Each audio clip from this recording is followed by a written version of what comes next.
Hello everyone, I'm Roisin McKee, Project Director with the HATS Network, and I'm delighted to welcome you to this webinar on reward, engagement and recognition as part of our recruitment and retention webinar series that's brought to you by HATS and supported by Tourism NI. Many of you will be aware HATS is an employer-led collaboration supported by Invest NI, and it brings together employers from across the industry together with key delivery partners. And we have a collective focus on addressing talent, attraction and retention issues in the sector.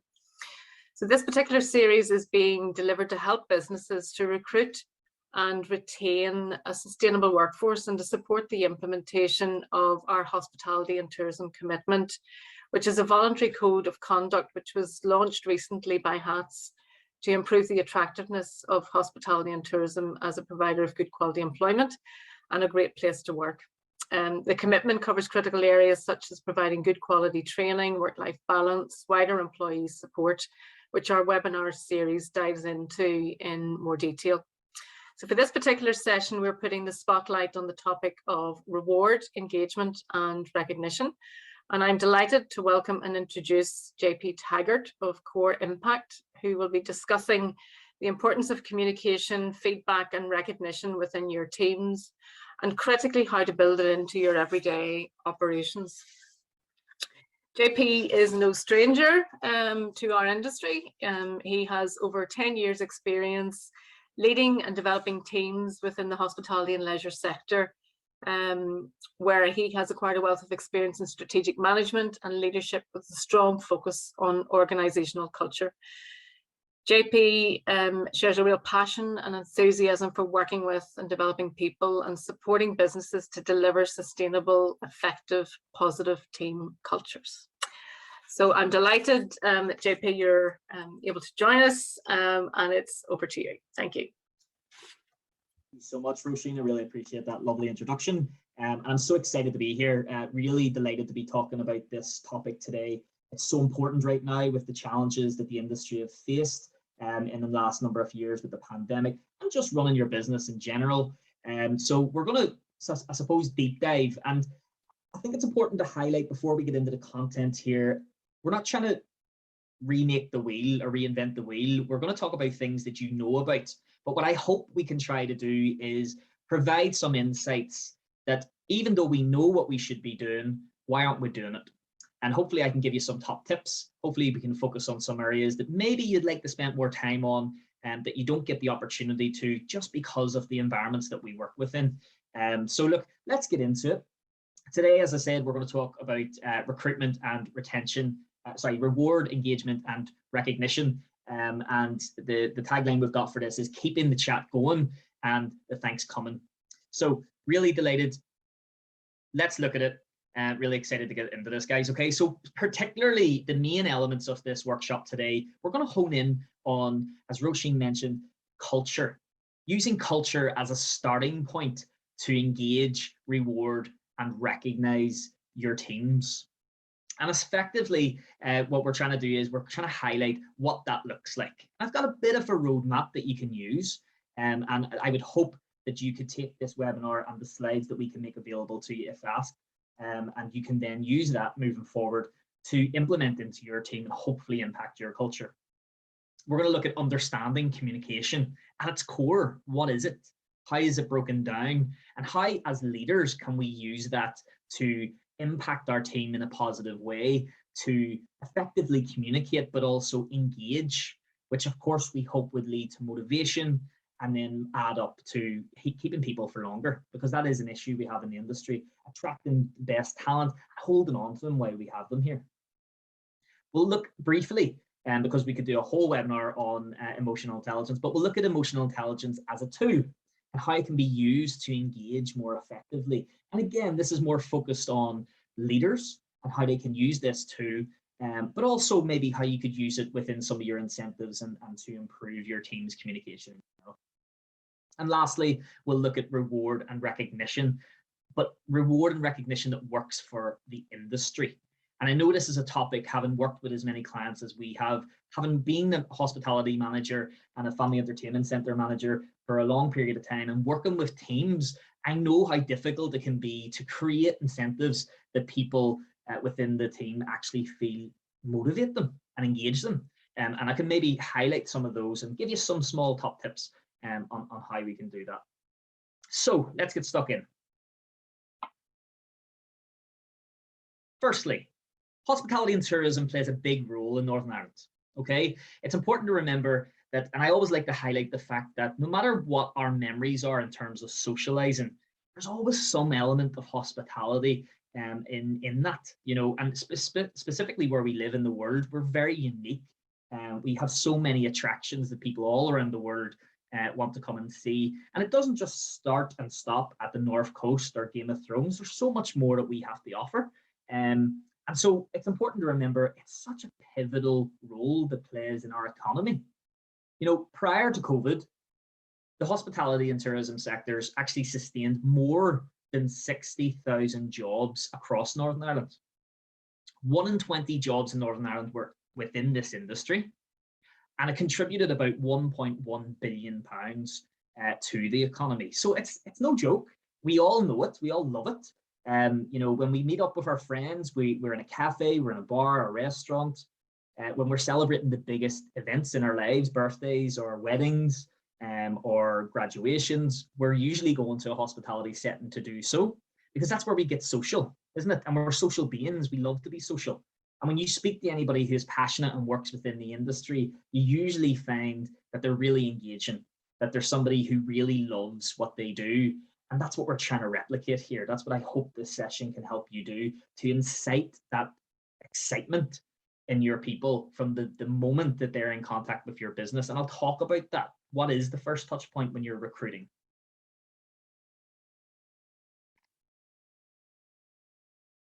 So why is engagement, reward, and recognition important?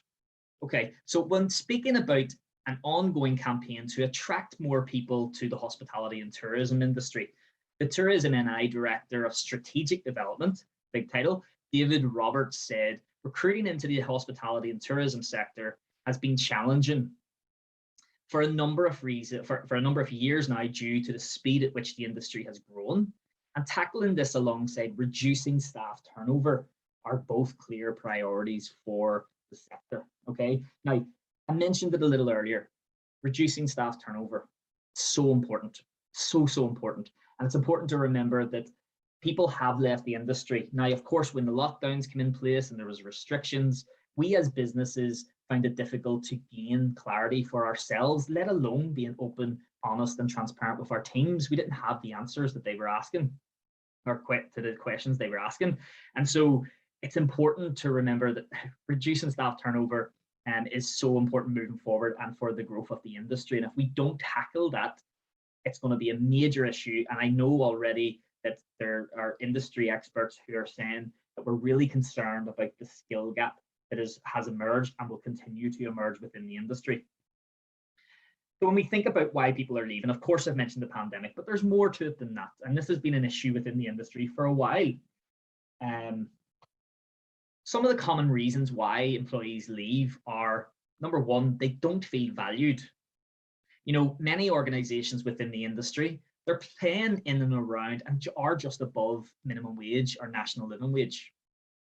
So there are many other jobs that people could be doing, which maybe are a bit more sociable, because you need to think about the fact that working in the industry that we do in hospitality and tourism, you know, sometimes it's late nights, sometimes it's very early mornings, and there isn't a 9-to-5 situation. So trying to make sure your people understand the value that they have in the overall aims of the organization are so important. But we lose sight of that when we're put under pressure, and the industry is under pressure. So nobody is pointing fingers, but we need to figure out what the answers are.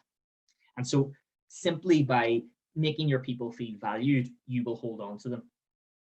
There's more to it, but that is a very good place to start. Another reason people leave is they've no sense of purpose. And where this falls in is, you know, if you imagine the organization as a big machine, and that every person who plays a different role has a different cog to turn in the business.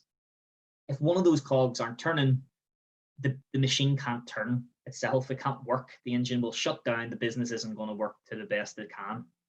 And so it's very simply by making sure that people understand, you know, this is where you play a role. If you're not turning effectively and you're not happy, then the business can't achieve what it needs to achieve. It's very much aligning people with the company vision. And I feel that in the industry and my experience of it, there are some amazing examples of this being done effectively, but unfortunately a lot of examples of a lack of clarity and people not understanding what their purpose is. And the problem, like I mentioned earlier, is whenever you've got people who are only being paid national living wage or minimum wage or just in and around that, there isn't the money incentive there. Now, there's so much more to it and we can add more value in other ways, but that is usually where you'll find your employees will mention, I'm not paid well enough for this, or I don't feel that the money I'm being paid matches the amount of effort and work I put in, the equity of it all. And that's something that we need to start focusing in on. Working hours, I've already mentioned this on this slide. You know, we do work late nights. We do work early mornings. It's unsociable hours. That doesn't necessarily mean that it's a negative thing, though. It shouldn't be something that is highlighted too much because there are so many benefits to working within the industry. Simply because, you know, if you work 9 to 5 and you want to have a doctor's appointment, you're going to have to take a full day off or a half day. In our industry, you can map that around your shifts. And it's about being proactive with the lifestyle choices people can have around the working hours that they do. The working environment, of course, you would hope that some of the environments that are being worked in are fantastic, but in many cases, especially back bar backs, or people working in kitchens, or depending on whereabouts in the tourism sector you are, you could be out in weather conditions, and so the working environments do play a role in people leaving. Largely, there's not a whole lot that can be done about that, but there are little things that can be made different to make people feel more confident and comfortable. Relationship with management. Now, many of us will have heard the term, you don't leave a business or a job, you leave a manager. And that's so true. It's so true. You need to remember that whenever leadership attitudes and behaviors aren't aligned with the company vision, you're going to have issues with the team. You're going to have issues where people don't feel happy. And if you don't train your managers and leaders more effectively, you're going to find that the employee turnover will increase. And I think in our industry, it's important to remember that there aren't too many examples of formal leadership positions or programs put in place. There are some fantastic examples, again, but largely, especially in the smaller businesses, there isn't any real structure. And it's something we need to change, because in other parts of the world, we're very much put to shame in terms of how much training and effort and education that goes into making sure people know what they're doing within this industry.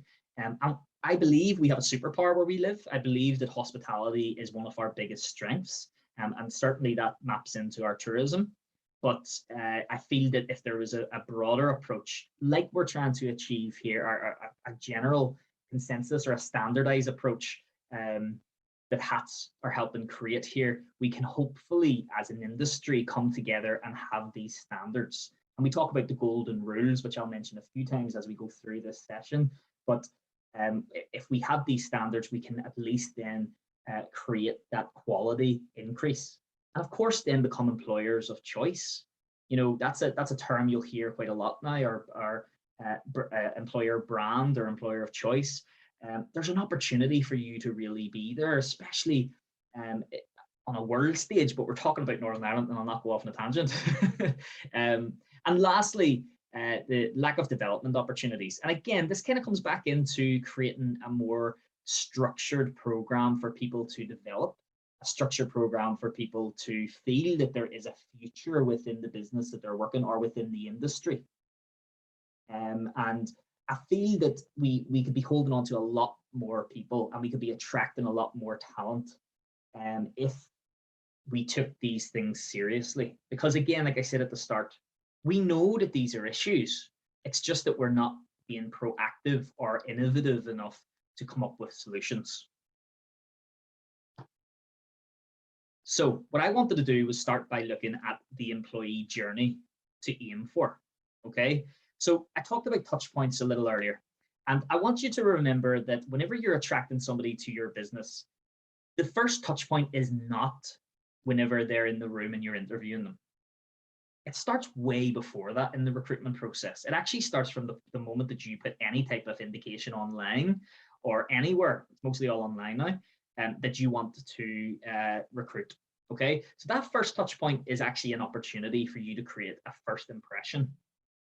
And if we're trying to talk about how do we hold on to people and engage them as the first part of this workshop, you need to remember that that first impression will stick. So if you can make it a positive one, you're usually going to find that you've started off on good remit. I would say that you don't necessarily recruit people who start off with low motivation or low engagement. They're usually pretty budding. They're usually ready to go.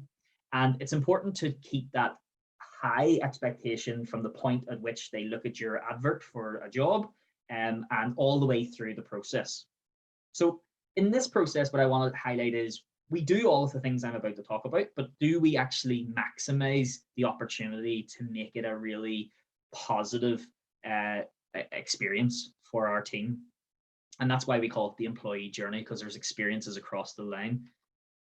So from the point at which you recruit somebody, you want to make sure that you're providing that experience right into the induction and training. And this is where most businesses in our industry fall, because we throw people into the deep end and we say that one of the best training methods is to do that or to have them shadow. Of course, that's important, but there are more layers to it. And when you see really fantastic examples of this being done, you ask yourself, why isn't everybody doing it? And hopefully you can maybe put a bit more focus in on this.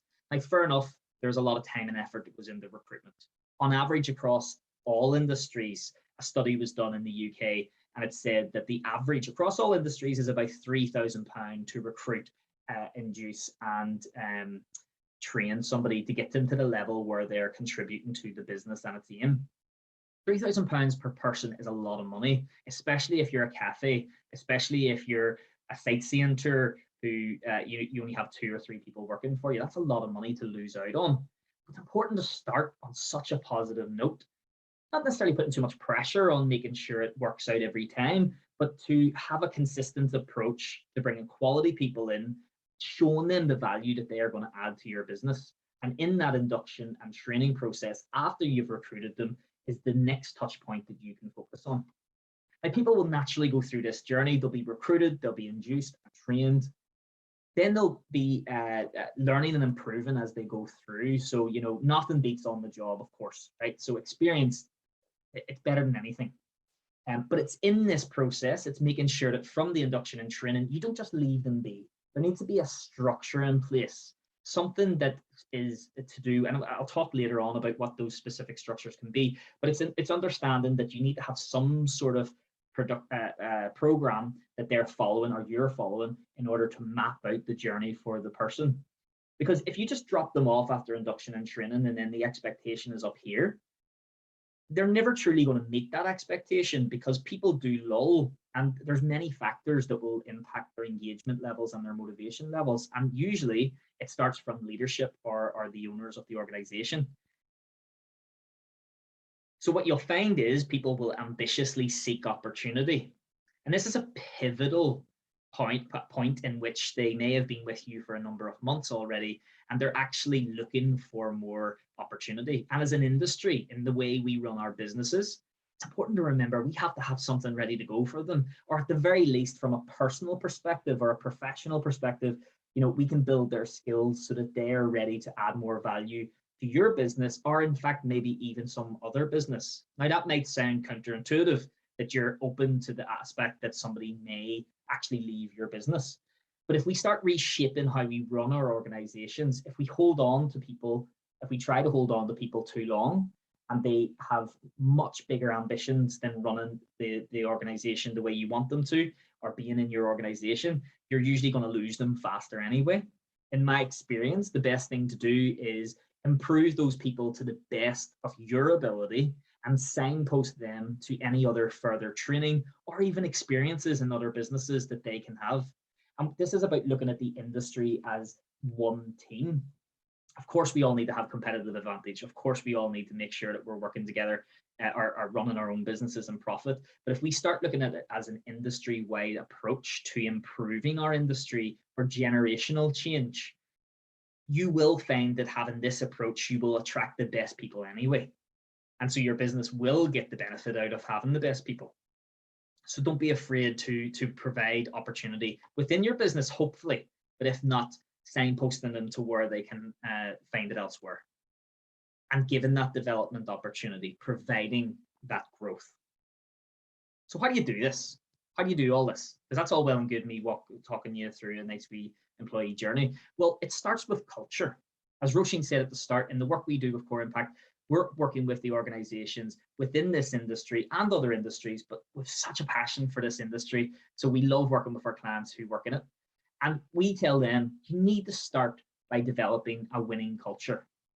Now, there's many different ways to do this, okay? But firstly, based on this topic of engagement, reward, and recognition, if you want to provide an experience for your team that stands out from the rest, you need to start by communicating how the company cares about engaging, recognizing, and rewarding performance. And the way you do that is you align your leadership behaviors and attitudes with this. So leading by example, say that you want to do it and actually do it.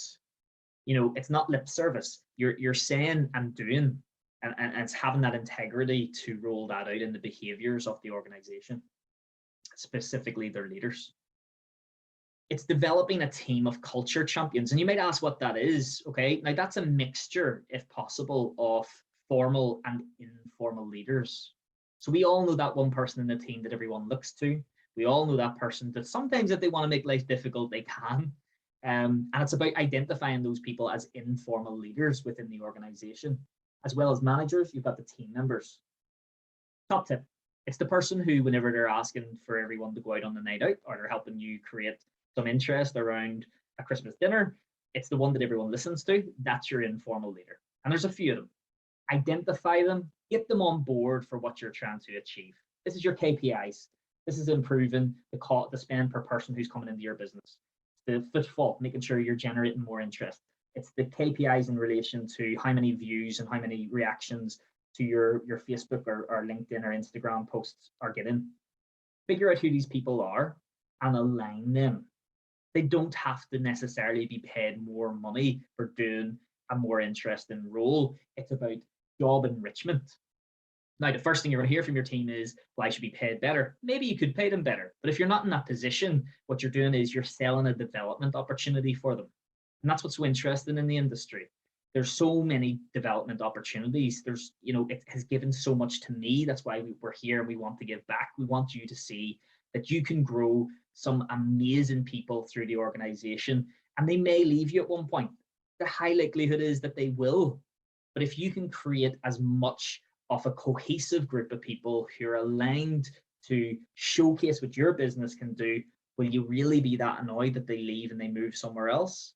Yes, of course you will in the short term, but in their stead, you'll find that there are other people who want to do the same thing.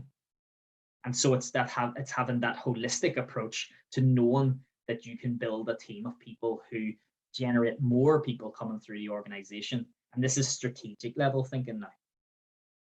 Start two-way communication interventions.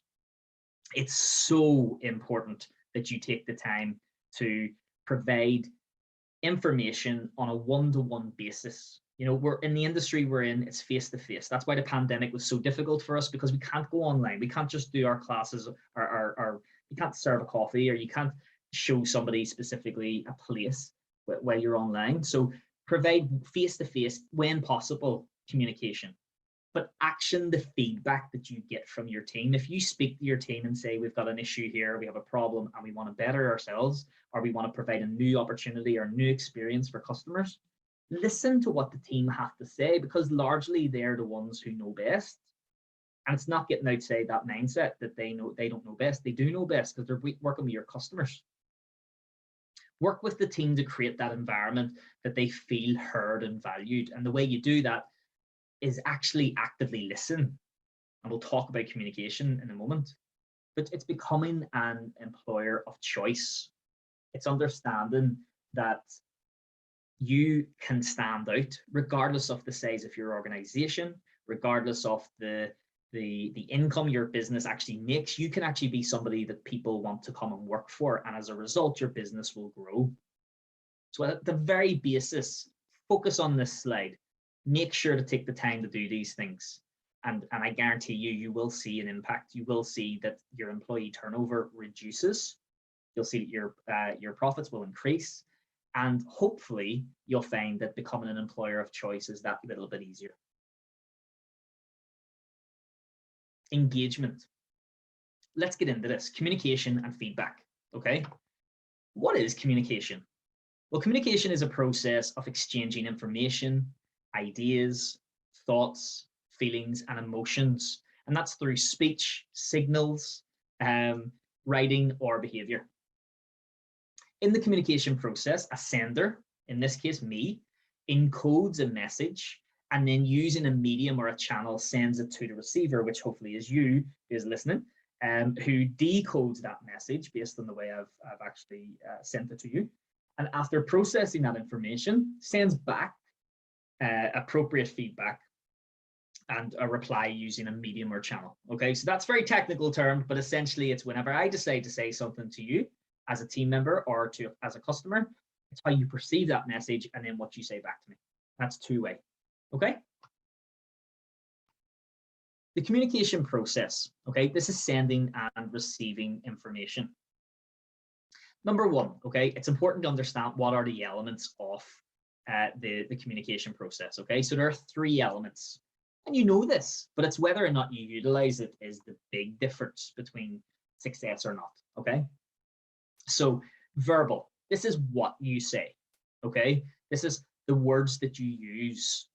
It's the text that you send, or it's the information or content within the email, okay?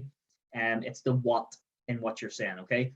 Vocal is more related to how you say something. So you might say, well, you might hear your team say, when there's issues in the team, you might hear them say something like, it's not what they said, it's how they said it. I'm not happy with how that customer spoke to me, or I'm not happy how that team member spoke to me.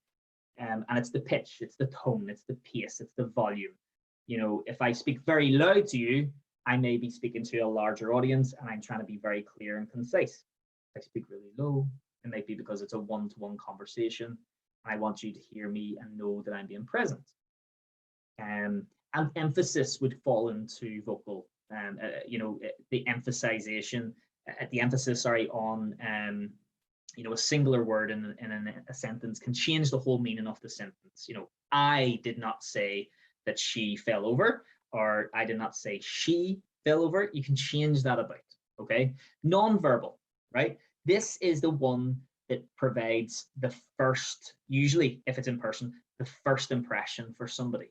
It's the person that you can work out if you're attracted to. It's the person that you can see if they're having a good day or a bad day. It's body language. It's how you act, okay? It's me using my hands to express what I'm trying to say. And the question I always ask is, which one do you think is most prominent in the communication process out of these three elements? And usually people get it right and say that it's nonverbal. In fact, nonverbal, if we look at this chart, shows you that it's actually the largest part of the communication process. In fact, it's actually 55% worth of the communication process, very closely followed by vocal, which is 38, and the verbal, vocal is 38 and verbal is about 7. So you'll see here, verbal is the what you say, as I said, it's the choice of words, the sentence construction, it's the vocabulary, it's the slang, it's the jargon, it's the acronyms, whatever you use. Vocal is how you say it. It's the pronunciation, the enunciation, the accents that we use. It's the pitch, as I said, the tone, the volume, the speed, the emphasis. And non-verbal, okay? This is our body language. This is making sure that we totally understand what somebody's trying to say. And the way we do it is by looking at their facial expressions. If somebody's happy, you're going to see a smile on their face and their eyebrows are slightly raised. If they're angry, their eyebrows are going to be maybe down a bit more, maybe like I am because of the sun in the background. And maybe there's a bit of a frown. Eye contact. If somebody's listening to you, you'll find that they're giving you good eye contact. Studies prove actually when you're speaking to somebody that if you tilt your head to the left or right slightly, it indicates to the person you're speaking to while you make eye contact that you're intently listening to them, effectively listening to them, that you're present in the moment. And why is that important? In our industry, it's so important. So important. But it's about looking at the back end of it all and using these skills with our team, making sure that they know that as much as the customers are important, and of course they are, they make or break our business, it's about understanding that our team are our internal customers. So gestures, similar to what I'm using with my hands, our body language, our posture, how we sit or stand, personal space, grooming, everything falls into your nonverbal that you can see. So now we've had a look at the actual bare bones of what verbal, vocal, and nonverbal communication is, the core of it. What are the barriers to communication within the team? What are the things that prevent you from engaging your people effectively? Okay, sometimes it can be physical distance, it could be the time, it could be surrounding noise, it could be something that is directly impacting you being able to hear somebody. Sometimes it can be a language barrier, and of course in our industry we hear this a lot. You have people coming from all around the world to come and see our attractions, to buy a pint of Guinness in our restaurant or our bar, and in our hotel. And it's understanding that you don't necessarily have to be able to speak those languages. It helps, but you don't have to. You can use those very core aspects, but it does become a barrier sometimes if people use different types of language, or literally they're from a different country and they speak a different language. Cultural barriers come along with that as well. So people have different traditions, and it's important to understand that and see that can become a barrier. And making yourself aware of possibly a group of people who have booked in with you, or booked on a tour, or coming to stay in the hotel, that you're given an opportunity to your team, maybe learn a bit more about them if there's going to be a few touch points on their visit. Emotions. So when you're managing a team, or you're managing a customer, you're serving a customer who may have high emotions. Maybe a child has went and got lost, which happens a lot. And maybe somebody has become inebriated and they've had too much to drink, and their emotions are a bit high. It's using your knowledge, and as we'll talk about, the emotional intelligence to work out why this may become an issue in the way in which you do your job in terms of the experience of customers. It's the lack of subject knowledge. Product knowledge is so important. It's important to remember that before, in that induction process and the training, you would hope that your team have created a bit of knowledge around how to explain, maybe it's cocktails, maybe it's food, maybe it's something to do with your services in terms of your tourism. Maybe it's a bus tour, maybe it's specifically the area that you're moving around. These sorts of things are fundamentals, but are overlooked, especially at this time of year, like Easter, moving into the summer months, even if it's around Christmas time, when we get busy in our industry, when people are off. It's important to remember that you need to make sure that you're scrubbing up on your and polishing your knowledge and your team's knowledge. And that's what goes back to what we're trying to do with HATS, which is create that standard, a program that everyone knows how to live by or run their business by. And if you do that, your team will usually not fall through the cracks, and the experience and the consistency of the expectations to become an employer of choice, or to become a standout business within the industry, you will achieve based on that if you have that. Information overdose, and this is again kind of follows that last point.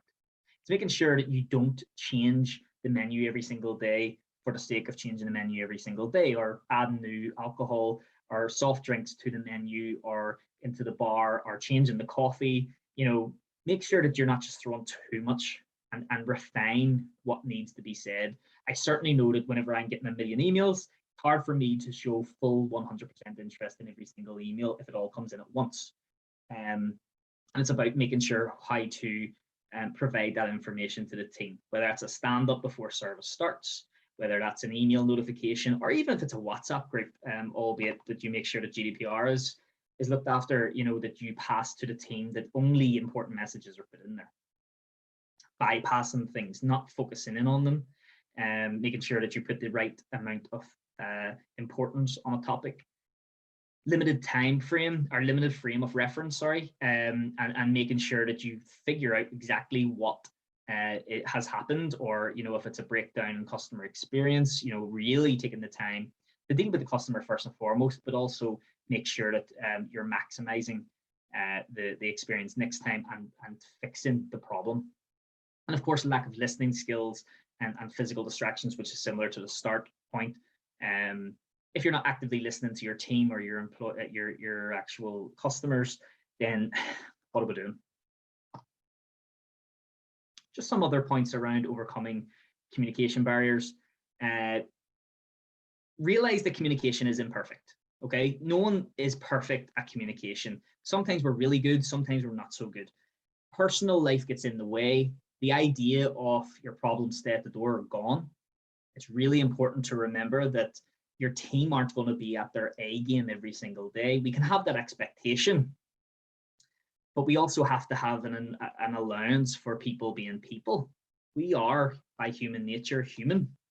And so as a result, we need to remember that we have to take that into consideration whenever somebody doesn't actually maybe communicate as best they could or didn't pass the right information on. Adapt the message to the receiver. As employers, we should be making the time to get to know our team, to get to know the customer who's in front of us, and adapt that message based on them, on their level of communication ability. Improve your language and listening skills. And again, this is great for whenever you have people come from different countries, or you have an employee who's from a different country, or just people have different language styles and different listening skills. It's important, especially the leadership, that you're investing the time in that. Question your preconceptions. So don't just jump in. Question how you can be better for your team. Question how your team can be better for each other. And actively ask these hard questions so that it gets normal. It becomes the culture that you question everything until you get it closer to where it should be. That is centered around the team feeling valued, like we talked about at the start, that the customers have the best experience, and plan for feedback. This is important. So important. There's no point in asking people what they think if you're not actually going to plan to do something with the feedback. But even before that, plan to actually ask the team to give feedback. And it's not just a survey, they work, but it's on the shift, chatting to them, making sure that you're actually speaking to them. Adjust to the world of that receiver.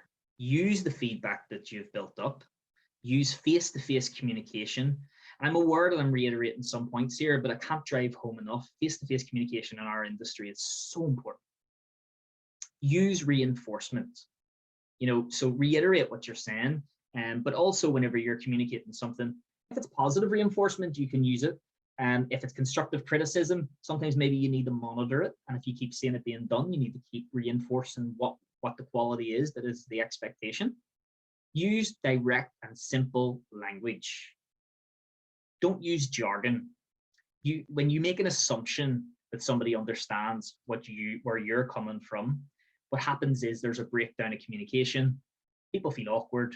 Maybe especially if they're a member of your team, they don't feel as though maybe they feel that they should know what you're talking about. Don't make those assumptions, because everybody's in their own journey, on that employee journey. And it's important to remember that. Reinforce words with action. So when you get that feedback, or if you say you're going to do something, do it. It's the integrity of you as a leader. It's the integrity as a business. And if you want to be an employer of choice, you need to focus on that. Use different channels and reduce problems of size. So ultimately, the idea is figure out who communicates in what way, figure out how you can best help them, and make sure that you actually follow through on how best to do that moving forward as well. Learn from each thing. So emotional intelligence, and this, I'm not going to go into too much detail on this, but what I wanted to do is highlight the key components of emotional intelligence and how you can use this to actually make sure that you are given the best possible opportunities for your team to feel engaged, to feel as though they have the skills, especially leadership. And this is where I'd maybe lean more onto, making sure your team, your leadership understand their own emotions and how they are feeling. Self-regulation, so making sure that once you understand by being self-aware how you feel, taking ownership of what that looks like, how you communicate, how you're feeling. So if you're angry, that you're not exploding and shouting because the pressure is too much, or if you're happy, you're not singing out too loud and making experiences a bit uncomfortable for people. And it's understanding your social skills, so being able to communicate, like I just talked about, in an effective manner, but also having empathy. So not only understanding how you feel, but understand how to put yourself in other people's shoes and let them know that you understand how they're feeling. And from a leadership perspective, that's very, very important. And of course, we talked earlier about motivation. How do you motivate people? How, in this case, how are you engaging in and motivating people? But you have to know or get an idea of what gets them up out of bed in the morning. When I say intrinsic, I mean not material, the things that they personally want to achieve in life. It doesn't have to be just working in your place. It could be something that they want to go and skydive or be a skydive instructor or a rock climber. You can still get the best out of that person and map that into what the incentives look like for you. Extrinsically, of course, you can make sure you can give gift vouchers. You can provide opportunities for them to go and have experiences. That's something that is a bit easier. It's the intrinsic that I be more interested in because it has longevity. Intrinsic motivation is far longer and more effective in stance than extrinsic. So some simple steps in terms of engagement. In order to maximize engagement in every touch point across your employees' journey, while on shift, say hello. You're busy, so are they. Always put your team first, speak to them, make sure that they feel that you are listening, that you want to actively hear them, even if you're busy. They'll appreciate it even more. Regular one-to-one development sessions. Now, one-to-one development sessions are not appraisals. They're something that you should be doing every 4 to 6 weeks. You should be making sure that you're sitting down with your team. And if you want a bit of a format for that, the best way to do it is, number one, there should be 3 steps, okay? If you want to do about a 30-minute session with somebody every 4 to 6 weeks, again, this is downtime that is well spent, because it's not downtime, it's actually looking at the longevity of the team. Number one, a third of that, about 10 minutes of that 30-minute session should be personal. How are you as a person? How are you doing? The second part should be about their performance. How are they getting on? How can you help them? And the third part should be, what does their future look like in the business, and what can be done in order to guide them there? Simple, 3 steps. Use engagement apps. I've talked about WhatsApp already. It's the one that the world uses mostly, but there's also different apps such as Connect Team or Thrive. Thrive's actually a homegrown engagement app. That's really good for people who are out and about and not necessarily with each other at the same time. I know that the likes of TransLink use it in a really effective way for communicating out the rotas, and it's really good for hospitality as well, simply because everybody's not in the same place at the same time, and you can create that virtual culture that you want because everyone has different shift patterns. Consistent team meetings that includes everybody. Everyone has things going on, but you should be trying to make sure that everyone is there in the room, and making sure that there's a really good way for you to figure out how you can get everyone there, okay? Because it's so important to have everyone included. Carry out temperature check surveys. So engagement surveys, culture surveys, whatever you want to call them, figure out how the team look at the company, how they view the company, how they view the management, how they view the team, and how they view themselves. So important. Take that information and encourage them to engage more, but also in terms of innovation, ask for innovative ideas, then take action on them. If somebody tells you an idea and you think it's good, do something about it. Tell them that you've done something about it. Roll it out into the business and let the team know how happy you are that you got that, because it'll create momentum. Be open, honest, and transparent where possible. Throughout the pandemic, it was really hard to be able to say to everybody, I don't know what's going to happen next. But that's still being open, it's still being honest. And nobody's saying that you can't say, or in the future, you can't say, I don't know what's happening right now, but when I do know, you will know. That builds trust, it builds loyalty, it makes the team feel as though they're actually in a team. Encourage personal and professional growth. So make sure people know that you actually back them up on a personal level for whatever that looks like, because that's how you create a culture. That's how you incite excitement and engagement, and provide those opportunities like we talked about. Offer training. This, I hope, can be a bit of training for anyone who is listening to it in the industry. And finally, when we look at recognition and reward, and this is a challenging one for our industry, firstly, what is reward and recognition? Rewards and recognition is a system where people are acknowledged for their performance in intrinsic or extrinsic ways. It's recognition and reward is present in a work environment where there is appropriate acknowledgement and appreciation of employees' effort in a fair and timely manner. Okay, and the timely manner part is really important because it needs to be done on a consistent basis. So for our industry, here are some insights. Okay, here's some of the things that you can do. This goes much deeper than financial reward. I talked about extrinsic motivation. Yes, it's good. Your team will tell you that's what they want. But the studies and the data and the research backs up that intrinsic motivation is much more effective in the long term for your team. Figure out something that they like, something that they can truly develop them, but also develop the team, and let them know how they can actually add value to the team. One very simple example I can use for this was in the business I was running, we had a party area and we wanted to make sure that we could improve the party sales. So we had a KPI there. And we thought, right, bring it back to the team. Let's figure out how we can get something that's done that makes them involved, but also makes the place look a bit better and improve our sales. And so when we spoke to the team and actively asked, which we didn't know beforehand, was there was 2 people in the team who were fantastic artists. And so what we done was we said, we'll take a leap of faith. We'll let you create a mural type situation, which was for a kids area. And we want you to take the time to create something that you can be truly proud of. They took 2 days. We paid them for the 2 days, of course. Fed them, give them drinks, whatever that looked like.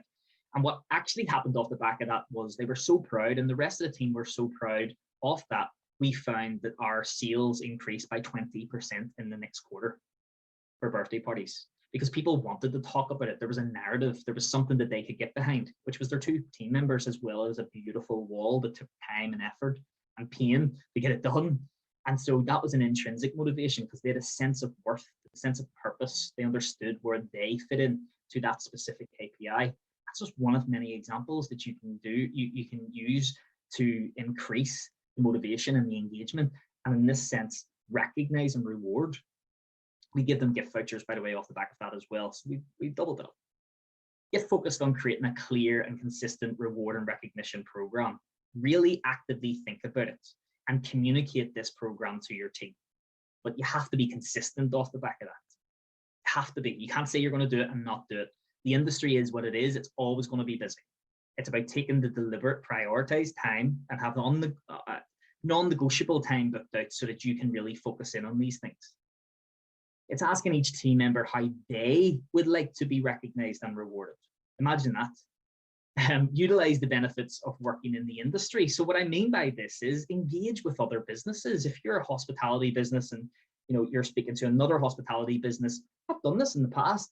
If you give our team time in your a function room for our event night, or if you give them a voucher for a night stay, we will give you a voucher up to a certain amount of value, or we'll invite your team in at a time that suits you. Utilize the amazing industry that we work in. Set realistic targets, which are short-term wins, especially when you're encouraging this as a new thing. Figure out what the goals are and make sure that the team understand that it's actually achievable, because if it's not achievable, they won't even start. Consider incremental pay increases in line with career progression. Again, this is completely dependent on your business, but if you create some accountability for yourself as a business to grow, and as part of that, you say to the team, if we build ourselves to this point, especially if you're a small business, we build ourselves up to this point and we know what the income is of the business. And yes, you should probably be encouraging your team to understand where you are in your financial goals. Then you can map them and their progression into that. And encourage the team to constructively challenge the status quo. Ask them to tell you to get better. Ask them not to just have team think and think as individuals and be open as leaders to learn from your team, because that is only the way forward. And finally, champion your employees. So create that culture of recognizing team commitment, their effort and performance. Positively impact attitudes and behaviors with your values. And what that looks like is not just slapping your values up on the team wall, the team staff room wall. It's about actively using what your core values are in the day-to-day. And this can actually make up incentives. You know, ask the team to highlight each other's work. The core values team members, you know, it's kind of like employee of the month, but it's actually core values team members of the month. And where that maps into the company's vision is, if you imagine the vision is your destination, your values are like the lines in the road. This is the part of the organization and behaviors and attitudes that people know, okay, if I work within these two parameters, I know that I'm actually going to land somewhere in line with where the company is wanting to head. And that's clear for people. Then they know where they stand. And if you acknowledge when people have worked well in this category, what this looks like is just put it out and ask the team to tell you who they think it is. And you can do it anonymously if you want. Showcase your talent online and let the world know how amazing your team is. And I guarantee you will get engagement, not only from the team, their friends, their family, but other people. And other people, best talent, will want to come and work for you if they know that that's the type of business that you are. Set exciting challenges and let the team set the goals. So ask them, what do you want to do? What do you think we could do? Here's what we're trying to achieve.